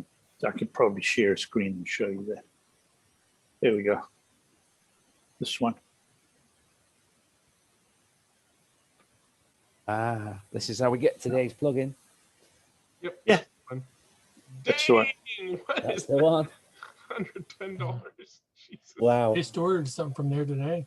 You can't The have that reason one. for the reason for that price is probably because we have Electric Dreams has the last one available anywhere. Yeah. They Yours they not? keep a they keep a very, very close eye on what is still available new at any other retailer, and they're not averse to Supply and demand. upping their prices a little when they know that they're the only game in town. And I have bought things from them that are in that category. Yeah, I'm sure, and so have I, and you know, I grit my teeth when I have to do it. Yeah, I think I got one of the last Red Bull Fly Racing M3s. BMW, yeah. Yeah, I was like, I gotta have that. It's and not only that, it's a really nice running little car. Oh yeah, it was the class leader. Put a pair of silicons on that, and they run great. I forget what we were running on them, but yeah, they're Uh, fun. I just put slotted S2s on the back of mine. They run really well. Greg, I've got a question about digital racing. Sure. I was asked this at Electric Dreams and couldn't answer it at the time. It has to do with Carrera Digital, though. The guy he was running Carrera Digital with the wireless dongle and wireless controllers, and then got a couple of extra two-speed plug-in controllers, and claims that they just do not work if you plug them in while the wireless is on. I know exactly what the problem is. Okay, so that's the cool thing. That's why I asked you. All right, because I don't know. And so the annoying thing about the wireless system is that the wireless controller will always take precedence over any plugged-in controller on the same ID. Okay. The more confusing thing is that whenever a wireless dongle is plugged in, ports 3 and 4 become IDs 5 and 6. I read that up somewhere, yeah. So if you have wireless controllers on 5 and 6, and you think 3 and 4 are 3 and 4, and then you plug wired controllers into 3 and 4, you're actually shit out of luck. Yeah, okay. So the only thing that you can do is, and I learned so much about this because I was helping another guy with this same problem. Might have been the same guy. In fact, now that I think about it, I think it was the same guy. But anyways, it turned out that through his experimenting, and then I confirmed it, if you push the button on the wireless dongle, it goes into a mode where you can pair a controller to whatever ID you push the button to show. Like on the dongle, it's a button, push it 3 times, it'll show the number 3, and then you pair a controller to that, right? And it becomes controller 3. That's how you assign each controller its own ID, right? Mm-hmm. If you push that button, and so the dongle is in that mode of waiting for a controller to pair to it, it is basically ignoring all of the other wireless controllers and only listening for a controller that wants to pair, right? Yeah. Which means the wired controllers start working again, because the wireless ones that were being 5 and 6 aren't on as far as the controller is concerned, right? So he said, well, every time we push the button, my controller worked again. And I'm like, that's even more confusing, until I went and did what he said. So yeah, what I had to do is tell him, whichever controller is on the port you're using, so controller number 5, because I think he was plugging into number 3, so he was plugging in as 5. Whatever wireless controller is on that ID, go put it on a high shelf somewhere to keep it from being touched, because every time you touch them, they turn back on. Yeah, or take the battery out of it. Or take the battery out of it, or whatever. But yeah, you need to let that wireless controller shut down so that it's no longer talking to the power base, and the power base will then allow a wired controller plugged into that port to function. So the dongle can handle 6 controllers, right? Yep, all 6. Yep. Yeah. You can have a mix of any kind of wired and wireless controllers you want. You can even do, infrared wireless and 2.4 gigahertz wireless and wired controllers all at the same time. And you can plug in 2 dongles. Yeah, because ports 1 and 2 are both possible Okay. to be dongle ports. So if you plugged in 2 dongles, ports 1 and 2, and you had 2 wired controllers in 3 and 4, could you give them all unique IDs so that you have 8 controllers now? No. No, 14 controllers. No, you can't have more than 6. 6 and 6 and 2. But you could mix and match. You could have 2 infrared wireless, 2 2.4 gigahertz wireless, and 2 wired controllers.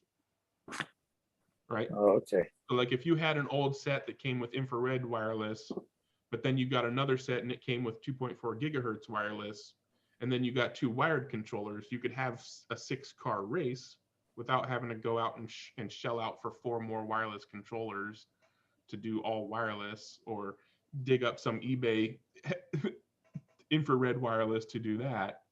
It's just complicated because with the infrared ones, it has a different programming method. The old infrared ones have dip switches and stuff that just complicate. Yeah, okay.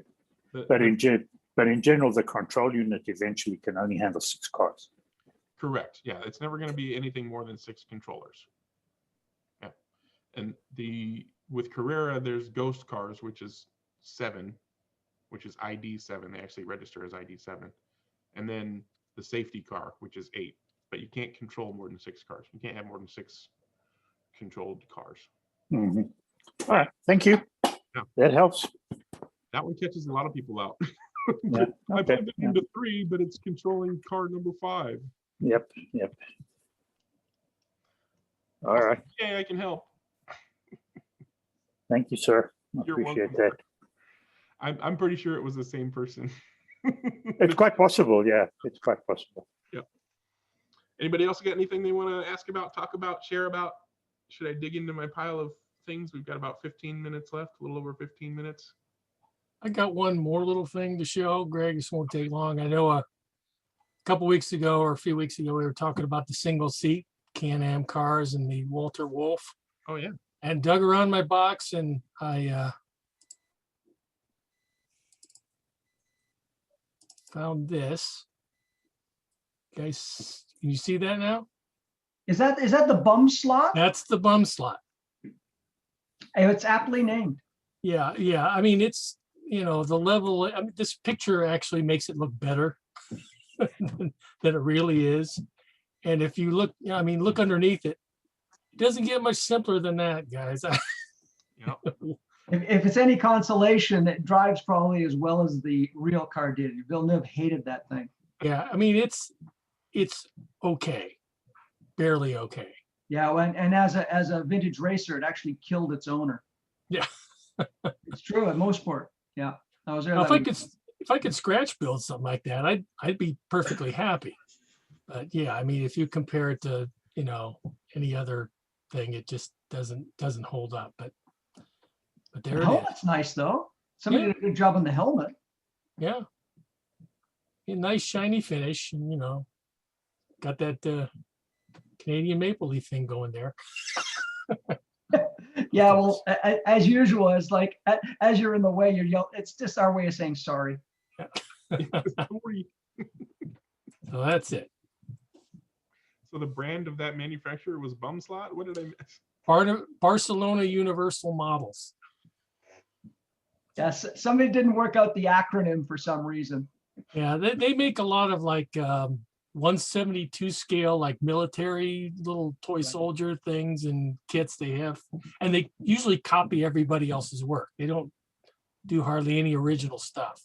But acronyms like that always kill me. Like when British American Racing had their website, it was BARF1. It's like, yeah, perfect, guys. BARF1, awesome. I'll have to say, just looking at the your picture there, Mark, that JS 3D Design in England have done a 3D printed body of that. Don't even go there. Yeah, well, the one that was just shown as $1 million compared to that, in my opinion, anyway. Yeah. Do you know what JS stands for? I'm not that rude. Yeah, that's what we call them now. Okay, well, there's some opinions there, I guess. Do people run their chassis where you race, Paul? Sorry? Do people run their chassis where you race? What can I say? There's a certain person who races up there, is really big behind it. I'm not saying no more because Yeah, DC. Hey? Is it? Would it be DC? Yes. I didn't know you raced. You raced with him. Yeah. Big proponent, but they're crap. Basically, they are crap. I put one under my Carrera M4. It was the big one, and it just twisted it so much it snapped it. And I went, I've got one of their chassis. I've not built the car on it yet. I've got a car that I've got a whole load of them. Do you want them? I'll give it. I said to you, I was going to put them up on eBay. No, I got one. I can buy them. Yeah, I've got a heap of them too. I've got a Scalextric MG Lola, which I really like the look of, but it's a hateful car, and even the body shell's in 2 or 3 pieces. And I got one of their chassis for that MG Lola, and I've not yet built the thing, but I've had it in my hand, and I can see how that clever little pod printed in the chassis should work. The weak link on those chassis is the the bit that looks like the anchor. Yes. Well, that snaps either where it goes to the motor pod or where the back axle bearings go in. When you push them in, it's that tight to fit. It delaminates, it breaks. But you don't know it because you're gluing them in. You glue the bearings in, and then after a while, you'll have a shunt, and the back axle goes one way, and the chassis carries on another way. Because it's split. Yeah, it's John. I've noticed a bit of a move away from that pod design lately. Yeah, they've gone to metal alternatives chassis again. They're going to adjustable metal chassis, which most clubs you can't run metal chassis. Just for the short circuiting potential. Yeah. Do they say what material they print with? Yeah, it's cheap shit, nasty. I don't know. I think it's PLA. It's PLA. Yeah. Yeah. They really should be trying PETG or something because it's. Put it one way, I got. We had 2. There was Avon Club was running a Can-Am race, and we got the BRM and the wannabe DM4. Well, the BRM come to us as a banana, and the DM4 it was coming apart, and the layers were actually delaminating. And I went, yeah, right, and binned them both. So is the actual print delaminated? Yeah. And the best bit of all was on the BRM, it was a lovely looking cup. The back end, you can't, because you have to glue the back on. Hold on a minute, I'll go and get them and show you. Well, it'd be interesting. Greg, can that happen when you 3D print, that the actual layers will separate like that? Absolutely, yeah. Oh yeah. It sounds like basically what they're doing is trying to crank out a whole lot of units in order to meet their customer demands, and if it comes off of their printer in one piece, they call it good. But if you print too fast and your material isn't able to, your printer isn't able to keep up basically with the requirements of melting the material to the right temperature, and you don't have good adhesion between the layers, and so it'll delaminate quite easily. And then if they're printing in PLA is stiff, but it's fairly strong, but it can be brittle, but it also has a very low temperature resistance. So if it's being shipped in packaging that does not have sufficient insulation and prevents them from warping, then it'll basically warp in transit. It'll warp in transit? Yeah, because of heat. It's not ABS. That's one of the reasons to use ABS is because it's not going to just get too hot and warp in transit. like crazy stuff happens in I sold a guy, sadly, I sold him a Scorpius controller that I wasn't using and he wanted for cheap. And I shipped it to him, and this was in the winter, and he was in Milwaukee. And I'm from Milwaukee. So when he opened the controller, it had shattered the screen on the controller. The temperature, because I wasn't thinking about that. If that had crossed my mind, I'd have freaking put just tons and tons of paper and whatnot to reduce that. But if it's out in the open for days, you know, in the back of a truck or something like that, it's going to freeze solid. Yeah, and that can happen even in right? Because air cargo, they don't heat or pressurize the cargo cabin. Yeah. Yeah, unless you're paying extra for temperature controlled transportation. That controller froze solid and shattered the screen. It was totally unusable when he received it. I've seen the slot car that got bent in a hot vehicle. Just left. Like, there's not just dogs that die in hot cars, slot cars also. Oh my goodness. Right. Here's one. I don't know if you can see that. Oh, yes. Yeah. It's all coming apart. It's snapped. I've had to glue that one in to hold the bearing in on the back. But that's hardly. Your video's Sorry? frozen. Your video's Yeah, I frozen can't on see this it. phone. Well, I can see it. That's you guys. Looks fine to me. Yeah, he's okay here. Yeah. That's the body of the BRM. Can't see him. That's there he is. There we go. And it's all just distorted. The whole thing is all warped. It's all spread out. And that's that one. It's the chassis for the DM4. And well, I think when we put the motor in on the back, it split the motor things. I had to glue. Basically, I've had to rebuild the chassis because they're all falling apart. Yeah. I shouldn't be saying this. I think he's got more than one printer on the go. That's for sure. Yeah. Perfectly valid consumer feedback here. Well, that body doesn't look too bad, Paul. But then the back of it, you've got the back bit won't fit on. You've got there's a cover that goes on the back. I mean, so I've cut the arches out, and and they were still wrong, and I thought, nah, sod it. But it's a wannabe DM4, but when you move it, you can hear it all delaminating. I don't know if you can. I mean, so the glue I put inside to strengthen the. I was gonna say I'd coat the entire inside of that thing with epoxy of some sort. Yeah, super glue. It's like paint thin on the surface, and it's like broke across the back. I don't know if you can see. Yeah.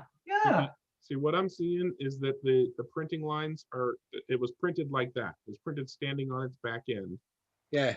Right, because all the layer lines are cutting through the body, not parallel to the ground, right? So it broke there. Yeah. Up, long, up, and it snapped across the front through there. Yeah. That honestly, that's yeah. I would not have printed that on an FDM printer. I mean, so you can see where the glue's come through on the front there. Oh, yeah. So that's really an issue of just a poor print. Yeah. Well, I heard that. Did it just snap? Yeah, it's yeah. gone. I heard it. Yeah. Oh. You cut. That's just not on, is it? I think that's an attempt at printing light in weight, and they've gone. Well, it's PLA, and it's so thin that there's only a couple extrusions of material to hold together anyways. So even if that was a good, solid quality print, it's still going to break easily at that. But that had been broken before, and I glued it. I think it's just gone. No, it hasn't. It's the glue. Well, the glue probably held, and the material didn't. No. The glue will be stronger than the next layer. Yeah, I'll call them. It's going to be interesting because I have the BRM and I sent it over for the Can-Am proxy, so we'll see what happens. What colour did yours come in? Was yours the clear one? Yeah, it was clear when it came, yeah. Yeah. But mine, it's the first one we got, it went like that. But this one, it seems like it's spreading out more. It's just weird because it's like someone sat on it and it's going like that. Was that printed the same way, Paul? Still on its back? Yeah, Yeah, I would think they print them that way. Yeah. Yeah. I mean, that's Anyway, mine seemed okay, so I built it and sent it, and we'll see what happens. How did you get on with the back bit? Yeah, they've been a bit funny. I had a couple of the F1s where the bearing mounts split. On here, you know, you got the other bit that goes onto the back where the wing comes up the back. On the F1? No, on the BRM. You've got another section that comes up and there's like a 3-foot gap down that line there. I can't see your So screen. the body so- comes in a couple of parts, Paul? Is that the way it works? Yeah, it comes in set. You've got all pipes for the engine. You've got an interior for the driver. But the back bit is the same as on the DM4. You get another section. Oh, yeah, that little taillight piece. Yeah, but the angle of that, it sits like that. So you've got a gap between the back of the car and this fin. Yeah, mine was okay, I think. But well, I might have been lucky. It's no good. No. Not now. Anyone want to buy a DM4? Hardly used. No front. Lighter. Only one owner, never raced or rallied. Yeah, you know, you were saying about I don't break slot cars. It seems like I've opened up Pandora's box, a can of worms, and the floodgates all at the one time. Yeah. Well, I've also got one of their JS chassis in the NASCAR proxy too, so we'll see how that goes. What was that under? SCX COT car. But I mean, say for a chassis to do that. Yeah. Oh, look, watch this. The whole thing will peel off. Oh. Yeah, that's just bad printing. Yep. And that is it. Even I can print better than that. Yeah, I can print better than that. It's not even plugged in. They're cutting corners. Obviously, if they're sending out stuff like that, then they are cutting corners to try to print faster. So in your opinion, Greg, is this a speed issue, right? It's printing too quickly, or? I mean, there's so many things that can impact print quality and layer adhesion, but generally speaking, going faster than the printer can heat up appropriately is, you know, either they're running at too low of a temperature to reduce stringing or other problems, or they're trying to print so fast that their printer can't keep up with it. Right. Or just really low quality material. You know, they might have gotten a good deal on, you know, 10 spools of black PLA for $50 or something like that, and they're churning through that, and it's just garbage material. That's also a possibility. It's just look, now that's just broken on the back where I glued it. Yeah. Or they had everything working really nicely and tuned really well. They were making good product, and then the supplier of the filament that they used changed the formulation without telling anybody, and they just assumed that their prints kept being just as good as they had been without QCing all the chassis before they shipped them out. You know, that's probably why they gone to metal. What was that? That's probably why they've gone back to metal. But this is so brittle, this chassis. Yeah. It's just, you If know, if I was doing 3D printed chassis, I would be making sure that they were functional. You know, like for example, a guy contacted me, or he posted on one of the groups, you know, can anybody do some 3D printing? And I'm like, yeah, you know, I think Wayne tagged me or something like that. Thanks, Wayne. And you know, I said, yeah, you know, what you got, you know, and so we chatted, and he basically got some car bodies from some random website that were supposedly 3D printable, but when I looked at them in my software, they were clearly bodies that were pulled from some video game or some other computer graphics system, not designed for 3D printing. They were just pulled out of that other medium and said, well, you know, it looks solid enough to print. Let's go ahead and sell it as a 3D printable thing. And I said, you know, no, I'm not I'm not going to print that. And the reason he was looking for somebody to print it is because Shapeways said no, they're just not going to print it. Shapeways will deny, because they run it through their software, and if it's not printable, they're not going to print it. They'll just say nope, come back with something else. And, you know, contacted other people, and I said, yeah, this is why they're saying it's not printable, because it's just not designed to be 3D printed by So any it's technology. inherent in the way the file was built, right? Yeah, the model itself has razor thin walls. You know, there's got to be some structure to it, or it's got, you know, huge gaps between parts that need to be connected to one another. Because in a CGI environment, you don't see that, because it's got a skin over it and stuff. You don't care. But in a This was never ever on the. This is never ever run. Yeah, no, I mean, so in this case, I ended up, he sent me another model. I'm like, yeah, I'll give that one a try. It looks like I could do it, but only on my resin machine, because there's no way that would have printed good on my filament printer because of the limitations of that type of technology. And even on my resin machine, it came out fairly nice, and I went ahead and shipped him, you know, what I printed. But the first one, when I'm pulling the supports off, pieces of the car were breaking off along with the supports. So I had to be super careful about removing the supports, and I wasn't cleaning it up. I was just taking off the massive lattice structure that holds the car up. So I'm like, okay, well, I broke a piece of the car off. I'm going to print another one. You get both of them, you know. And he's like, I can work wonders with Bondo and a scribe, so don't worry about it. And I'm like, okay, you'll get what comes out of the machine. The next one that comes out looks just as good, and I was being super, super careful with cutting off the supports and everything, and it still broke that same piece because it's just not just designed. too weak in that area, right? Yeah, it just snapped. And I'm like, well, it broke again, but I didn't lose the piece this time, so it's still there. But I ended up basically cutting the supports off around the print. And the car body he's getting have a bunch of little support fingers still sticking out of it for him to do the work on.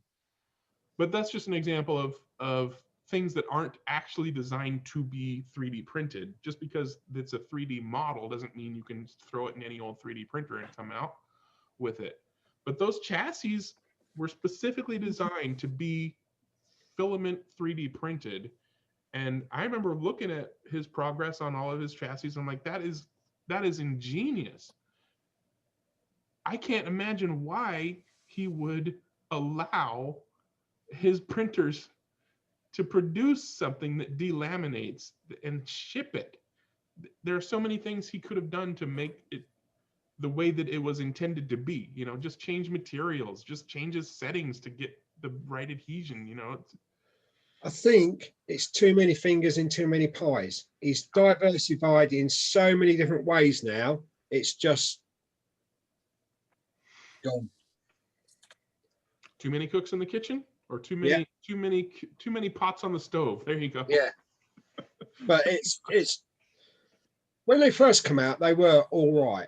They did handle, but then they started getting weaker and weaker and weaker, and they just, well, that one, as I say, I've never raced that, and it's just, see how easy it's come apart. Yeah, he might have been also having to make concessions in the strength of his design in order to fit more cars.